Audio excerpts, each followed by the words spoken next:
I am Rebecca from ChemKnits. I am an indie yarn dyer and I dye yarn here on YouTube using a variety of different dye types, from commercial dyes all the way to food coloring and including even candy sometimes. Today I'm going to react to a video that a lot of people shared with me a few years ago of some women dyeing a wedding dress with cotton candy. I'm using air quotes because I really don't believe they used cotton candy to dye that dress. However, you can use cotton candy to dye things, and I'll talk about that a little bit more in this video. All right, let's check out this video. It's not a very long video, but they have here a wedding dress and they're throwing on some different balls of cotton candy in 4 colors. We had a pink, purple, yellow, and blue. Now they're pre-soaking the dress, and this is what you would want to do if you're going to dye fabric. It is a lot harder to apply any kind of dye to fabric that is dry than it is to fabric that's wet, because then the dye kind of soaks in a lot easier. But pre-soaking the dress, very good. And now I want to point something out. They're going to show us how they're going to add the cotton candy to the dyes. But notice down here that there's already something at the bottom of all of these jars. These squeeze bottles they're using look like tie-dye containers. Either there's already some powder dye at the bottom, or they've already mixed some dye powder with some liquid and had that at the bottom of the bottles. Yeah. Let's watch. Now this would work. Cotton candy, and they're pouring supposedly hot water on it, but that was like not even the whole thing of cotton candy, and look at all that color there. Cotton candy, I believe, is made from like sugar sprinkles. Sometimes there's like cotton candy sugar that is already in little pieces. I've seen people use hard candy to make cotton candy before. I'm not entirely sure what the process is of how it works to make it, but there's not very much food coloring in there. Certainly not this deep blue. Like there's no way from just that portion of cotton candy. And notice that they're filling the jar all the way up with one little piece of cotton candy. So it's not even, oh, I'm gonna take 10 bags of cotton candy and use it all in one bottle. It's just like that little bit. And so, yeah, there's no way that this purple is from a tiny piece of cotton candy. I'm sure that there is some pigment there, but not anywhere near this much. And so now they're gonna twist up the dress to start dyeing it. But let's talk about the second issue here. If you wanna dye yarn or fabric with food coloring, which you can do, you need it to be a protein-based fiber. So something like wool, silk, other animal fibers work well. You can't dye cotton or plant fibers or synthetics like acrylic and polyester with food coloring. It's not gonna bind and it's just gonna rinse all the way out. And I doubt that this wedding dress is 100% silk. I suppose there's a chance that there could be some silk in there, but I think it's much more likely that this is some kind of synthetic wedding dress, especially because we'll see at the end it doesn't really fit one of the dyers, and so my guess is that this was a thrifted dress and they're doing this to make a video, which is fine and fun. But I think that it's movie magic. Like these colors that they're adding on are super, super pigmented. And even, I was just gonna point with my finger at this purple right here. If that were purple food coloring, when they added it on, we would see it split into pinks and blues. There's no purple food coloring molecule, at least not that's approved in the United States. And so all purples break. It's beautiful, but I don't think that that was food coloring. Now, can you get bright colors like this with food coloring? Yes, you definitely can. I have lots of examples of dyeing beautiful, brightly colored yarn with food coloring. Okay, now they're gonna soak it for 24 hours. When you're dyeing something with food coloring, you need to have acid. That's a very important component. Usually I use vinegar. A lot of people will also use citric acid. The other thing you need is heat. But in some circumstances, time can be, I'll pause there, time can be a substitute for heat. And so I've done cold process dyeing where I'll leave things at room temperature for overnight. A lot of times it is still worth heat setting it to really get those colors to strike. But yeah, that can work. Now here, when they're rinsing it out, there's so much color coming off, which also makes me think that they're using tie-dye. probably some like one-step tie-dye kit kind of thing is my hypothesis, because of just the amount of color coming off. If this were food coloring, I guess you could see a lot rinsing off, but I don't know. This screams synthetic dye to me. And you know, if this were 100% synthetic, we would not have this little bit of color left. But if it were tie-dye, then it could work. But even if this was 100% silk, I would want to have some heat there to really get the colors to bind well to the dress. Certainly before rinsing it out. And so I would probably steam it in a steamer basket is how I would do that. But I mean, again, this isn't a tutorial. This is a video that it's probably longer because it was pre-TikTok reel kind of time period, but it's pretty. I wonder how they dried it. That I don't remember, but you know, it's pretty, and once it's dry, the colors are going to be even more pastel because a lot of times things look deeper when they're wet. And you can see here that the dress, this is why I think it's thrifted, because she's holding it to fit behind her. So this isn't someone dyeing their own wedding dress. Which again, you know, if you want to dye a wedding dress, there are great tutorials on how to do that in a way to actually get color to stay. I don't recommend using cotton candy. But anyway, I mean, maybe this video didn't have that many views, but it was certainly shared in my Facebook group many, many times. And I reacted to it there for all the reasons why I thought, okay, I don't think that this is real. But why don't we actually try to dye something with cotton candy? Now, I bought this off of Amazon, and it is nice and flaky. Oh, it actually tastes good. And it says that the ingredients are sugar, artificial flavors, and color. If pink, red 40. If blue, blue 1. And I mean, it tastes like cotton candy. Let's go into my kitchen. Now, before we try to dye yarn with the cotton candy, I figured let's take out some cotton candy, put it in a container, and then we're gonna add some hot tap water on it, because maybe I'm wrong. Okay, that actually looks a little bit more pigmented than I anticipated. However, I maintain that this is not the kind of purple that they had in the video, or the kinds of pinks, and ultimately this is not that much pigment, but we'll set up to dye some yarn and see what happens. I am personally comfortable dyeing yarn with food coloring using my cooking pots and pans in my kitchen. However, today I'm going to use my dedicated dye equipment because it's easier to show things and I like it better. Right here I have 100 grams of pre-soaked sock yarn. This is Knit Pick's Stroll fingering weight yarn. It is 75% superwash merino wool, 25% nylon. And I've added on top of it about 4.5, maybe about 5 cups of water. Just for now. And I do want to add some acid. Let's use 1 tablespoon of white vinegar. This is enough acid where actually we may not see as much color breaking from pinks and blues, but they may dissolve in slightly different places, so we will see. But now I want to make sure my hands are completely dry.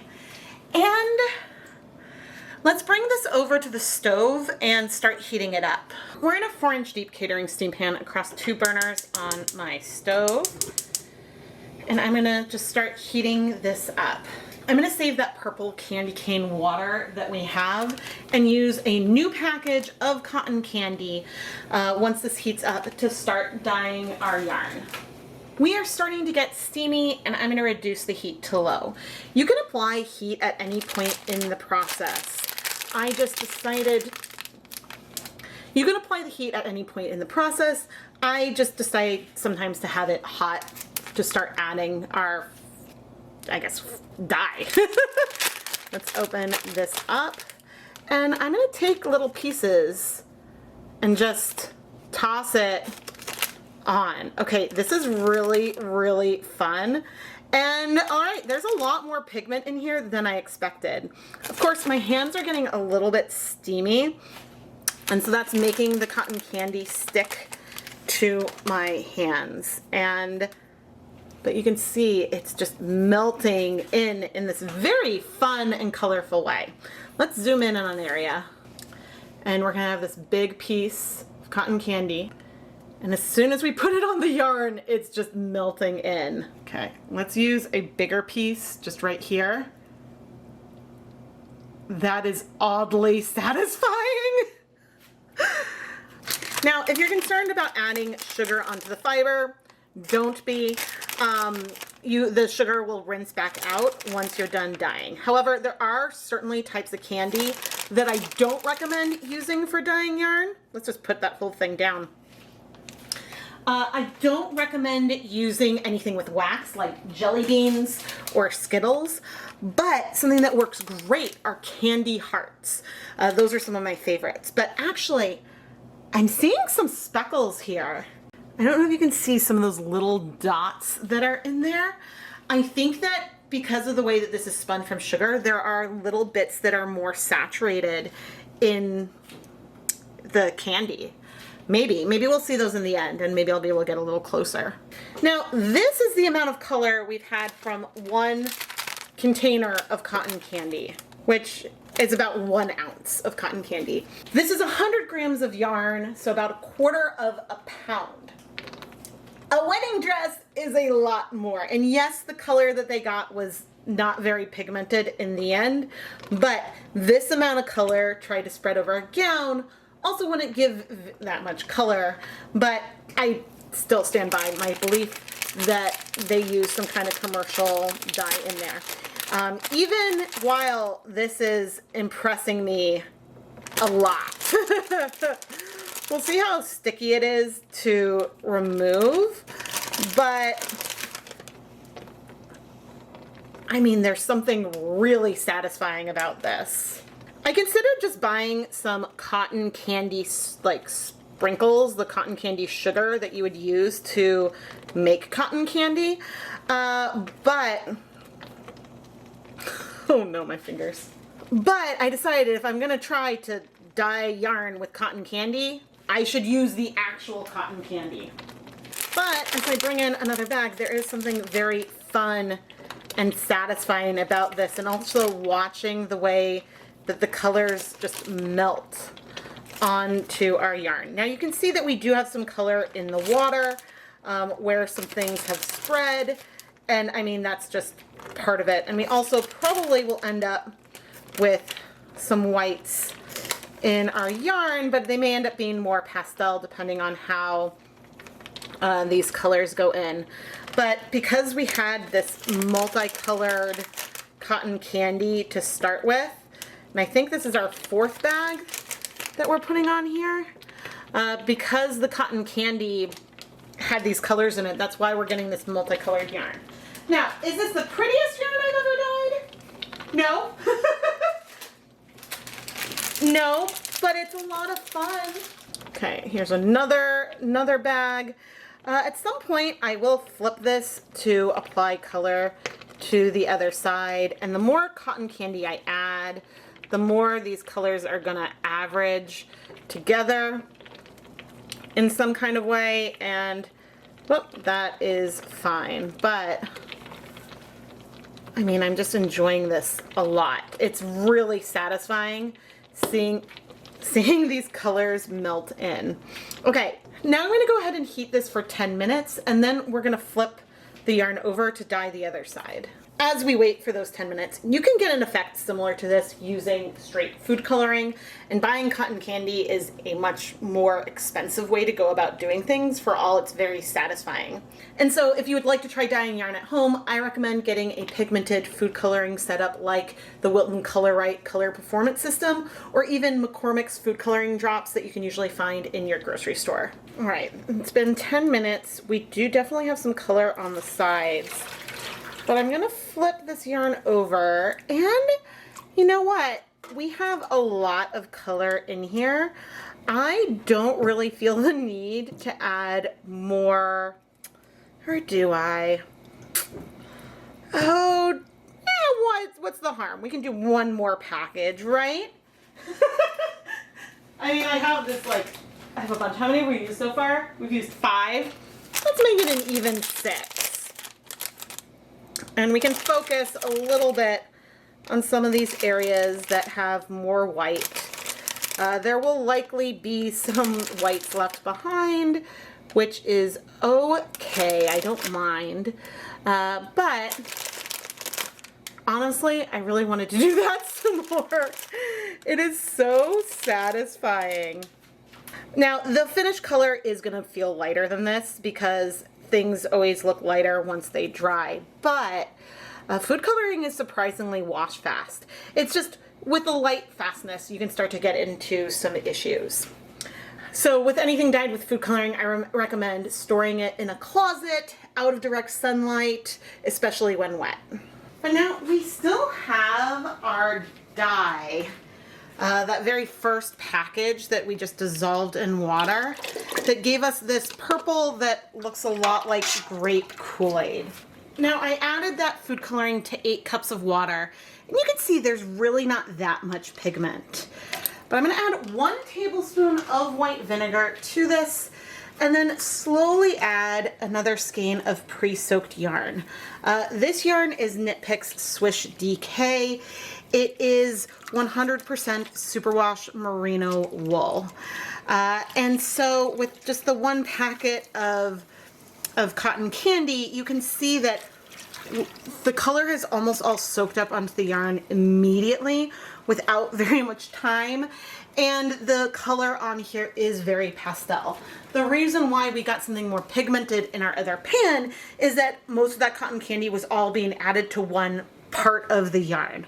So 1 small package of cotton candy, even if we doubled it, would not give a very saturated color at all. But anyway, I'm gonna go ahead and heat this for 30 minutes, just like I'm gonna heat the other pan, and then we'll come back and talk about how to finish the yarn. But really, I mean, once you heat it, then it's finished. But I do always wash it at the end, especially when we have sugar in it like we have here. But here are all the empty bags of cotton candy that I used here today. And I think that the pack of like 12 of these was like $20. So pretty expensive for a skein of yarn, but I just wanted to show this because this is one type of food coloring that I have never used to dye yarn before, and well, I'm glad we tried it. It's been 30 minutes and I'm now gonna turn off the heat, and we're gonna remove our yarn from the dye bath and set it aside to cool before we wash it and rinse out all of the sugar. I just turned off the heat here on the stove, and I don't think I necessarily see any color breaking in here, but there's very, very little pigment overall. So that color we saw when we dissolved the food coloring and we saw a deep color translated to a pastel before we even rinsed it or anything. And that absorbed all of the color we had in our dye bath. But now I'll wait for the yarn to cool off so we can wash it. Let's wash all of this yarn together. And I am gonna add in a little bit of soap. And unlike the wedding dress video where all of a sudden tons of dye ran out, we're not gonna see the dye coming out here. Now, there are times when you can add maybe too much food coloring or have not enough acid in your yarn, and then you would see the colors bleed. But that's not what is happening here right now. All of our color is in the yarn. Now, I'm washing the yarn with cool water. When you're dyeing yarn with either food coloring or acid dyes, food coloring functions like an acid dye. If you're washing in hot water, that can disrupt the interaction between the dye and the fibers, and then you can get some bleeding. So it's always recommended to wash yarn dyed with food coloring or acid dyes in cool water.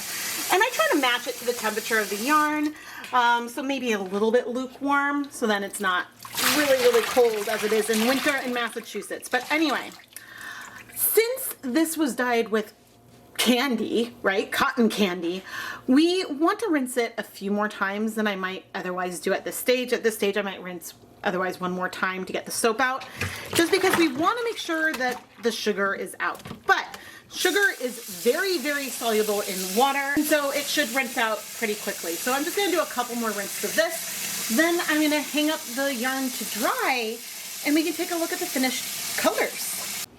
But actually, speaking of colors, look at the red that we have, the blue, and then the purple combination we have here from our food coloring.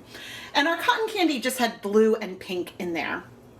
These colors are very different from the bright pink dye. The blue is probably the same, and the bright purple dye that was shown in the other video.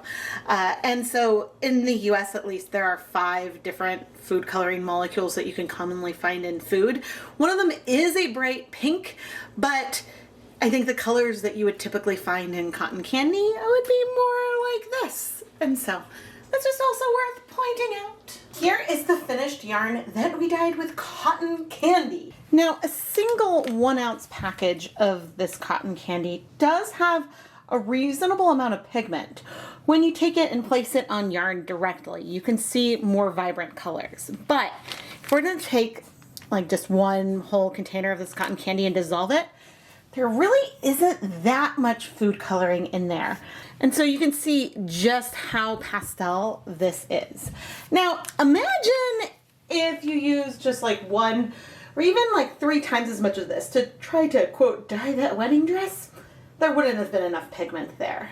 But really, that video doesn't really matter. What matters is that it worked and we were able to dye some beautiful yarn. I really enjoyed watching the cotton candy melt so quickly onto the yarn. And melting isn't really the right word, it's dissolving. This spun fluffy sugar dissolves extremely quickly. We did end up with some patches that feel speckled. I don't think that this is from those little bits of powder that I felt like I saw. The little bits of powder gives, I guess, a sharper speckle, more like that one right there, which there aren't many of those. Ultimately, cotton candy is a very expensive way to get food coloring for a project. You can get all the colors that we have in here with some Kool-Aid. And I would say that the colors I'm seeing here are similar to the colors you would get from grape, ice blue raspberry lemonade, and cherry Kool-Aid. And those 3 packets would probably be about $1. And each bag of cotton candy was a couple of dollars. But even Kool-Aid isn't the cheapest way to dye yarn with food coloring. All food coloring in the US has the same artificial components. Unless it's a natural-based food coloring, then it won't work. You need the artificial food coloring. My favorite happens to be the Wilton Color-Right system. It's really pigmented and they have good mixing recipes so you can get a lot of different colors. And so that one is my particular favorite. And I'll have an affiliate link to it down in the video description. I am Rebecca from ChemKnits, and I really hope you enjoyed this silly little video of me reacting to another video, but also then dyeing some yarn with cotton candy. Please subscribe to see more yarn dyeing videos. I like to play around with a lot of different yarn bases, different dye types, different techniques, and I find that this exploration helps me grow as an artist, but hopefully you can also find some tips or maybe some techniques that you would like to try out yourself along the way. I post new videos at least twice a week, and so if you turn on notifications, then hopefully you won't miss any of them. Thank you so much for watching.